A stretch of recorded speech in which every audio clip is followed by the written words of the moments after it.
नमस्ते सदा वत्सले मातृभूमि, जय हिंद दोस्तों। शुरू करते हैं आज के डिफेंस समाचारों को। चलिए बढ़ते हैं पहले अपडेट की तरफ, जो कि कावेरी 2 इंजन को लेकर आ रही है। दोस्तों, डीआरडीओ के रिटायर्ड जॉइंट डायरेक्टर वीएन जहां ने कहा कि ट्विन इंजन वाले विमानों में 2 कावेरी इंजनों का इस्तेमाल किए जाने की जो एक वैकल्पिक योजना है वो तैयार की जा रही है। हालांकि उन्होंने ये नहीं बताया कि क्या ये इंजन एएमसीए के लिए भी बनाए गए थे। यहाँ पर दोस्तों एक बात और ध्यान रखने वाली ये है कि कावेरी इंजन के इंटीग्रेशन के लिए यानी कि एकीकरण के लिए इसके फ्यूल सिस्टम यानी कि ईंधन प्रणाली में मॉडिफिकेशन करना बेहद जरूरी है, क्योंकि वर्तमान में जो कॉन्फ़िगरेशन है वो हमारे एएमसीए फाइटर जेट प्रोग्राम के लिए जो जरूरी थ्रस्ट है उसे पैदा नहीं कर सकता। और मौजूदा कावेरी इंजन 73 से 76 किलो न्यूटन का अधिकतम थ्रस्ट पैदा कर सकता है, जो कि तेजस मार्क 1 फाइटर जेट के लिए भी पावर की जरूरतों को पूरा करने में कम है। हालांकि ये कहा जा रहा है कि कावेरी इंजन का एक और नया संस्करण तैयार किया जा रहा है, जो कि कावेरी 2 इंजन के नाम से जाना जाता है। ये इंजन 95 किलो न्यूटन तक का जो थ्रस्ट है वो उत्पन्न कर सकता है, जो न केवल तेजस मार्क 2 की आवश्यकताओं को पूरा करेगा बल्कि इसका इस्तेमाल एएमसीए के लिए भी किया जा सकता है। और अगर दोस्तों ये योजना सफल होती है तो कावेरी इंजन का ये जो उन्नत संस्करण है वो भारत की स्वदेशी क्षमता को एरोनॉटिक्स के फील्ड में बढ़ा देगा। यानी कि अगर कावेरी 2 इंजन सफलतापूर्वक विकसित हो जाता है तो इससे देश के रक्षा विनिर्माण के क्षेत्र को काफी मजबूती मिलेगी और हमारी विदेशी आपूर्तिकर्ताओं पर भी निर्भरता कम हो जाएगी। लेकिन अब ये देखना बाकी है कि कावेरी 2 इंजन के विकास में कितनी प्रगति हुई है। लेकिन जिस तरीके की बातें सामने आ रही है उसे देखते हुए साफ तौर पर पता चल रहा है कि इंडियन एयरफोर्स, एचएएल और एडीए अब इस काम में तेजी ला रहे हैं ताकि भारत एडवांस इंजन टेक्नोलॉजी तक अपनी पहुंच बना सके और भविष्य में जो चुनौतियां इन्हें लेकर आ सकती हैं या फिर कोई प्रतिबंध लगता है तो ऐसे में भारत अपनी रक्षा आवश्यकताओं को पूरी कर सकता है। बढ़ते हैं नेक्स्ट अपडेट की तरफ। दोस्तों, हिंदुस्तान एरोनॉटिक्स लिमिटेड ने तेजस मार्क 2 फाइटर जेट प्रोग्राम के लिए पैसिव साइड स्टिक का विकास शुरू कर दिया है और बाकायदा इसके लिए बोलियां भी आमंत्रित की गई हैं। दरअसल दोस्तों, तेजस मार्क 2 फाइटर जेट प्रोग्राम का जो डिजाइन चरण है वो पूरा हो चुका है और अब इसके लिए right side passive side stick को शामिल करना बाकी है, जो कि इस उन्नत विमान की एक अनोखी विशेषता होगी। और इस कदम का उद्देश्य दोस्तों वाइड स्क्रीन डिस्प्ले को समायोजित करना है और पायलट के इंटरफेस और कंट्रोल क्षमताओं को बढ़ाना है। पैसिव साइड स्टिक जो कि फ्लाई बाय वायर सिस्टम का एक महत्वपूर्ण कंपोनेंट होता है, जो कि 8.3 किलोग्राम वजन के लिए डिजाइन किया गया है, जिसमें की पिच और रोल कंट्रोल के लिए हैंड रेस्ट और स्टिक मूवमेंट की सुविधा है। और ये जो पैसिव साइड स्टिक है दोस्तों, उसे कई तरीके के फायदे मिलते हैं पायलट को, खास करके मैनुअलिटी और कंट्रोल के मामले में। और ये एक प्राकृतिक यानी कि नेचुरल और एर्गोनॉमिक ग्रिप प्रदान करता है, जिससे कि पायलट को पिच और रोल मूवमेंट के लिए सटीक यानी कि एक्यूरेट इनपुट करने की अनुमति मिलती है। और जो फ्लाई बाय वायर टेक्नोलॉजी है वो फाइटर जेट के फ्लाइट कंट्रोल सिस्टम को और बढ़ाता है और फाइटर जेट इससे युद्ध अभ्यास क्षमताओं को अनुकूलित करता है। दरअसल तेजस मार्क 1 फाइटर जेट में एक सेंटर साइड स्टिक होगा, जबकि तेजस मार्क 2 में right side passive side stick लगाई जाएगी, जो कि पायलट की सिचुएशनल अवेयरनेस में सुधार करेगी। बढ़ते हैं नेक्स्ट अपडेट की तरफ। दोस्तों, जहां एक तरफ भारत और अमेरिका F414 इंजन डील को आगे बढ़ाने वाले हैं, ऐसे में अब रक्षा मंत्रालय 120 kilo Newton class next generation jet engine पर ध्यान देना शुरू कर चुका है, जो कि एएमसीए प्रोग्राम के लिए थर्मल सिग्नेचर मैनेजमेंट के साथ होगा और इसे बाद में 6th जनरेशन के फाइटर जेट में इस्तेमाल किया जाएगा। दरअसल अभी हाल ही में दोस्तों पेरिस एयर शो 2023 में एएमसीए के प्रोजेक्ट डायरेक्टर, जो कि high thrust engine development programme के अधिकारी हैं, वो अपनी टीम के साथ यहाँ पहुंचे थे, जहां उनकी मुलाकात फ्रेंच इंजन मैन्युफैक्चरर सैफ्रन के साथ हुई, जिसमें कि दोनों ही देशों ने इंजन को साथ में बनाने को लेकर बातचीत की।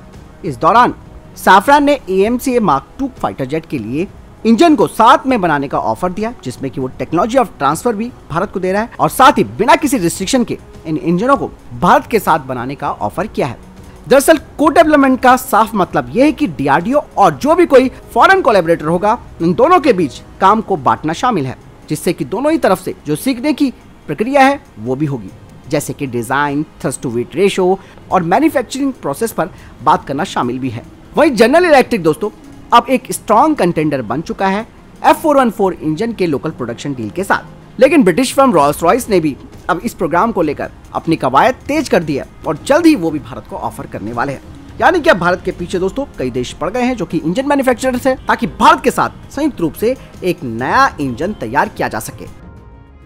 चलिए बढ़ते नेक्स्ट अपडेट की तरफ। दोस्तों, हाल ही में कुछ रिपोर्ट सामने आई थी जिसमें कहा गया था कि भारतीय नौसेना को MQ-9B ड्रोन की 15 यूनिटें मिलेंगी और 8 यूनिटें इंडियन एयरफोर्स को मिलेगी और 8 यूनिटें इंडियन आर्मी को मिलेगी। लेकिन वहीं कुछ डिफेंस एक्सपर्ट्स हैं, उन्होंने कहा है कि इन ड्रोन्स का वितरण यानी कि डिस्ट्रीब्यूशन खतरों के हिसाब से किया जाना चाहिए। इस पे किसी की भी ऑनरशिप नहीं होनी चाहिए, क्योंकि दोस्तों जो कंबाइंड एरिया है बे ऑफ बंगाल और इंडियन ओशन का, वो कुल मिलाकर 76.59 मिलियन स्क्वायर किलोमीटर है, जबकि जमीन आधारित बॉर्डर यानी कि land border 6 million square kilometre है। ऐसे में इंडियन नेवी के पास 21 ड्रोन होने चाहिए और 10 ड्रोन लैंड बॉर्डर एरिया में सर्विलांस करने के लिए होने चाहिए। और ये जो ड्रोन्स का एलोकेशन है वो लैंड एरिया और सी एरिया सर्विलांस के हिसाब से किया जाना चाहिए, ना कि सर्विस वाइज। और जो स्वतंत्र रूप से किए जाने वाले सर्विलांस ऑपरेशंस हैं, जिसमें कि लैंड बॉर्डर्स शामिल है, उसे आर्मी और एयरफोर्स एक साथ कर सकते हैं। बढ़ते हैं नेक्स्ट अपडेट की तरफ। दोस्तों डीआरडीओ के द्वारा बनाई गई एयर इंडिपेंडेंट प्रपोजन सिस्टम अब भारतीय नौसेना की पहली स्कॉर्पियन क्लास की सबमरीन में लगाई जाएगी 2024 के मध्य से। ऐसे में दोस्तों अब भारत का जो रक्षा मंत्रालय है वो अभी स्वदेशी एआईपी सिस्टम के एक्सपोर्ट पर विचार कर रहा है, क्योंकि फ्रांस स्कॉर्पियन क्लास की जो सबमरीन्स हैं उन्हें करीबन 3 और देश इस्तेमाल कर रहे हैं। आपको मैं बता दूं कि फ्रांस ने जो स्कॉर्पियन क्लास की सबमरीन के ऑपरेटर्स हैं उन्हें अपनी एआईपी सिस्टम का ऑफर किया था, लेकिन फ्रांस को इसका कोई जवाब नहीं मिला। शायद इसमें हो सकता है कि कुछ टेक्नोलॉजी में कमी हो, लेकिन अब दोस्तों फ्रांस का जो नेवल ग्रुप है वो डीआरडीओ के द्वारा बनाए गए एआईपी मॉडल का प्रचार करेगा, ताकि जो दूसरे स्कॉर्पियन ऑपरेटर्स हैं वो इसमें अपनी दिलचस्पी दिखा सकें। और करीबन दोस्तों 8 इसी तरीके की पनडुब्बियां मलेशिया, ब्राजील और चिली इस्तेमाल कर रहे हैं। बढ़ते हैं नेक्स्ट अपडेट की तरफ। दोस्तों भारत और मिस्र के बीच बायलैटरल रिलेशनशिप को मजबूत करने को लेकर कई तरीके के महत्वपूर्ण एग्रीमेंट्स पर साइन किया गया है, जो कि स्ट्रैटेजिक पार्टनरशिप को मजबूत करेगा। आपको मैं बता दूं कि इजिप्ट रशियन हथियारों का तीसरा सबसे बड़ा आयातक देश है, लेकिन अब इजिप्ट वैकल्पिक हथियारों पर विचार कर रहा है, ताकि रशिया के द्वारा बनाए गए जो हथियार सिस्टम है उन पर निर्भरता कम हो सके। आपको मैं बता दूं कि इजिप्ट को भारत की तरफ से कई तरीके के सपोर्ट मिल रहे हैं, जो कि इजिप्ट के द्वारा इस्तेमाल किए जा रहे रशियन ओरिजिन वेपन सिस्टम को सपोर्ट देने के लिए है। अब मैं आपको बता दूं कि भारत खुद रशियन सिस्टम के जो सब्स्टिट्यूट हैं उन्हें तैयार कर चुका है। ऐसे में इजिप्ट को भारत से recognised drone, air defence system, Pralay missile और 100 वेपन सिस्टम भी वो चाहता है। चलिए बढ़ते हैं नेक्स्ट अपडेट की तरफ। दोस्तों भारत और अमेरिका के संबंध लगातार मजबूत हो रहे हैं, इसमें कोई दो राय नहीं है। ऐसे में अब अमेरिका ने घोषणा की है कि वो अपने जहाजों की मरम्मत और रखरखाव के लिए इंडो पैसिफिक क्षेत्रीय केंद्र यानी कि इंडो पैसिफिक रीजनल हब बनाने के लिए अपने नौसैनिक और समुद्री ढांचे को विकसित करने में भारत की सहायता करेगा। आपको बता दें कि इस तरह भारत में जहाजों की जो मरम्मत क्षमता है वो विकसित होगी, जो कि चीन को रणनीतिक रूप से इस क्षेत्र में उसके पैरों को जमने नहीं देगी। दरअसल इस तरीके के केंद्र बन जाने से भारत और अमेरिका दोनों देशों के बीच इंटरऑपरेबिलिटी और जो डिफेंस संबंध है वो और गहरे होंगे और भारत अमेरिका की क्षेत्रीय सहायता प्रणाली में एक महत्वपूर्ण तत्व बन जाएगा। बढ़ते हैं नेक्स्ट अपडेट की तरफ। दोस्तों भारतीय सुरक्षा एजेंसियों ने कहा कि पाकिस्तान स्थित हैकर्स करीबन 2 सालों से भारतीय सेना और आईआईटी सहित मेडिकल प्रतिष्ठानों की वेबसाइट में घुसने की कोशिशें कर रहे हैं और इस साल पाकिस्तान की इन नापाक हरकतों में काफी तेजी आई है। दरअसल ट्रांसपेरेंट ट्राइब के जरिए पाकिस्तान सेना, डीआरडीओ और आईआईटी को निशाना बना रहा है। हैकर का ABD36 वायरस सेना के ऑफिसरों को गुमराह कर रहा था। सैन्य अफसरों और आईटी कर्मियों को शक ना हो, इसके लिए उन्होंने अधिकारियों की पोस्टिंग नीति में संशोधन नाम से वायरस वाली फाइल चलाई। ये इसीलिए किया गया ताकि सैन्य अफसरों को शक ना हो। इतना ही नहीं दोस्तों, पाकिस्तानी हैकरों ने अपनी इस करतूत को एक लीगल डॉक्यूमेंट के तौर पर स्थापित करने में भी कामयाबी हासिल कर ली। साइड कॉपी की मदद से पाकिस्तान डीआरडीओ में भी घुसपैठ करने का प्रयास कर रहा है और संवेदनशील जानकारियां जुटाने के लिए यहां पर APT36 का इस्तेमाल उसने किया। खास बात यह रही कि वायरस को सुरक्षित रखने के लिए मैक्रो सक्षम पावर पॉइंट एड ऑन का प्रयोग किया गया, इसके माध्यम से वायरस का बचाव किया जाता है। बढ़ते नेक्स्ट अपडेट की तरफ, जो कि रशिया से आ रही है। दोस्तों रशिया का Poseidon nuclear powered under water drone, जो कि एक परमाणु रिएक्टर से संचालित होता है और बिना ईंधन भरे इसे लंबे समय तक ऑपरेट किया जा सकता है, अब इसका परीक्षण किया जा रहा है। रशिया की तरफ से कहा जा रहा है कि बेलगोराड परमाणु संचालित पनडुब्बी से पोसाइडन परमाणु संचालित और परमाणु सक्षम पानी के नीचे ड्रोन का पहला परीक्षण 2023 के अंत में किया जाएगा। रूसी नौसेना के कमांडर इन चीफ ने कहा कि पोसाइडन को ले जाने के लिए डिजाइन की गई बेलगोराड पनडुब्बी 2023 में रशियन नौसेना में प्रवेश करेगी। कहा यह जा रहा है कि पोसाइडन रिएक्टर यूनिटों का सबसे पहले टेस्ट किया जाएगा। इसके अलावा इसकी कई यूनिटें पहले ही परीक्षण से गुजर चुकी हैं।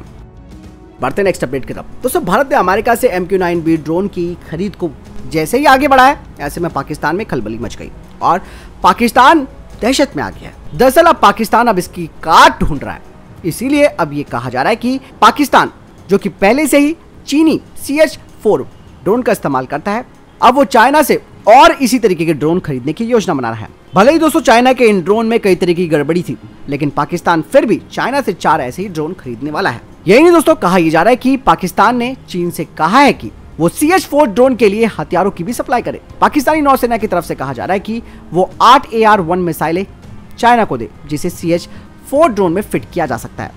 ये पूरी डील $17 लाख की कही जा रही है। इस मिसाइल की अधिकतम रेंज 10 किलोमीटर है और ये बेहद ऊंचाई से दागी जा सकती है। इस मिसाइल के जरिए सैनिकों के समूह, टैंकों और छोटे युद्धपोतों पर भी हमला किया जा सकता है। दरअसल पाकिस्तान के निशाने पर अब भारतीय नौसेना आ चुकी है। डिफेंस एक्सपर्ट्स भी कह रहे हैं कि चीन की यह मिसाइल अमेरिका के हेलफायर मिसाइल की तरह हवा से जमीन पर हमला कर सकती है। लेकिन दोस्तों भारत को अमेरिका के सबसे एडवांस ड्रोन मिलने वाले हैं।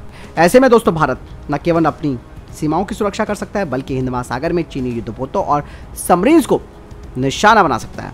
इसीलिए दोस्तों चाइना हो या फिर पाकिस्तान, दोनों इस डील से बौखलाए हुए हैं। बढ़ते हैं नेक्स्ट अपडेट की तरफ। दोस्तों कुछ खबरें सामने ये आई है कि चाइना और पाकिस्तान भारत के खिलाफ एक बेहद खतरनाक चाल चल रहे हैं। बाकायदा चीन पाकिस्तान के अंदर ही भारतीय सीमा पर बंकर बनाने में इन पाकिस्तानियों की मदद कर रही है। इसके अलावा घातक ड्रोन, कम्युनिकेशन टावर और अंडरग्राउंड केबल भी वो बिछा रहे हैं। लेकिन यहाँ पर एक बात और है कि चाइना पाकिस्तान को परमाणु बम के गोले दागने में सक्षम तोपें भी दे रहा है और इस तोप का नाम है SH-15।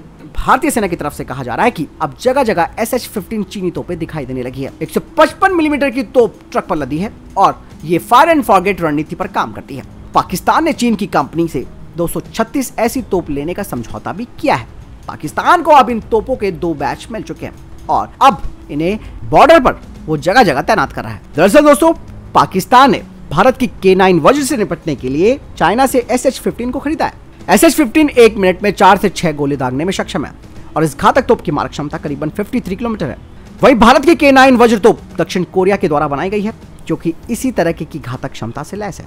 भारत ने तो सैकड़ों की तादाद में K9 वज्र तोपों को पाकिस्तान की सीमा से लेकर चीनी सीमा तक तैनात किया है और इसके और भी नए ऑर्डर दिए जा रहे हैं।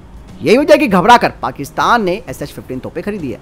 दरअसल दोस्तों पाकिस्तान SH-15 तोप की मदद से छोटे परमाणु बम भारतीय सीमा पर दाग सकता है और पाकिस्तान काफी लंबे समय से छोटे परमाणु बम बनाने के लिए प्रयास कर रहा है। तो फिलहाल दोस्तों ये अभी तक के टॉप डिफेंस अपडेट्स। वीडियो के सामने कोई प्रश्न, जवाब, आपका कोई सवाल है कमेंट सेक्शन में लिखकर जरूर बताइएगा। मिलता हूं वीडियो के साथ, चैनल जरूर सब्सक्राइब कीजिएगा। जय हिंद, वंदे मातरम।